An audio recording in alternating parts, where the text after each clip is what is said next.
Hi guys, welcome back to another video from Car Help for You. So in today's video we're working on a 2020 plate Vauxhall Insignia. So this is the Vauxhall Insignia B, which is the new shape.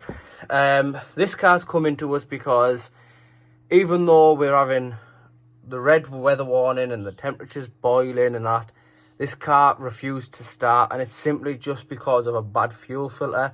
The person whose car it was did tell us that yesterday they were feeling some juddering in it, so it was as if it was trying not to conk out, but it was on the verge, and then this morning it just wouldn't start. So it came to us on the back of a recovery truck. As you can see, we're underneath the car. So the fuel filter location on this car is at the back. So we're stood at the back of the car. This is the tank. So it's at the back on the driver's side rear. So the filter's just over here. And before you can actually get to the filter from the side of the car, if you're doing it on the floor, obviously we're underneath the car, so it's easier for us. But if you're going to jack the car up at home and do it outside and whatnot, you'd rather have both of the car up, because you've got a black sheet that goes across here. It's just sat over there, literally there for us now. We've just got a plank of wood going across as a spare shelf, whilst we're still getting all the building work done to finish the garage off. But what we're looking at is, if we just go in here, you've got screws going all the way around. If we come back up, and you see you've got it on a bracket over here. This bracket, someone's obviously been here before, because it shouldn't be that loose, so we'll just tighten it up at the top there. It is just a bit loose on that nut there. And then you've got some over there on the screws. So what you've got to do is you've got to remove that, and the screws that has is just these. Well, they're not even screws, they're like plastic nuts, and it's a 10mm socket, sorry. Just to remove that, and they are fairly loose. Once that's out of the way, your fuel filter will be over here.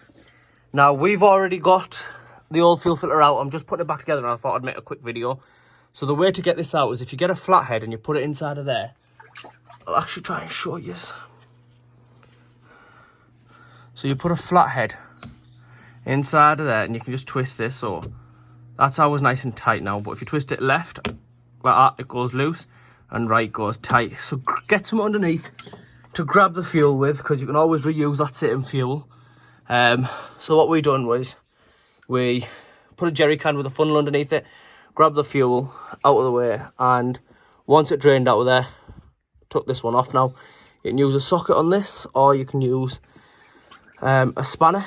So we just used a spanner, an adjustable spanner for now, because we didn't have sockets to hand. So all you've got to do with this one is, do you know what? If I take it off now, it's fuel going to start coming back out. Yeah, fuel's going to start coming back out, so I won't take it off. But just lefty loosey and righty tighty, and I literally change the washers, the rubber washers on it. And when you take the filter out, obviously do expect a lot of fuel to come out, because fuel will come out. Change the rubber washers like I've just said, and then put it back together as you've just put it away. Now, when you do come to start this car, all you've got to do is just cycle the ignition a few times. So this car is a keyless start, which means you don't need to put the key in the ignition to cycle the ignition. As soon as you put your foot down on the clutch and press the start button, it'll fire up. So what I'd do is put your foot on the clutch, press the start button, but just lift your foot off the clutch before it attempts to start. Do that about 3 times, and what'll happen is you'll get fuel cycling through, and it should fire back up back to normal. So what I'm going to do is, I'm going to do this, close it back up, do the starting procedure, and we should be good to go. And it's literally as easy as that, guys, to change a fuel filter. As you can see, it's just there. If you're using pressure, you're doing something wrong, so you shouldn't need to use a lot of pressure. Anyway, guys, please like, share and subscribe, and I'll see you in the next one.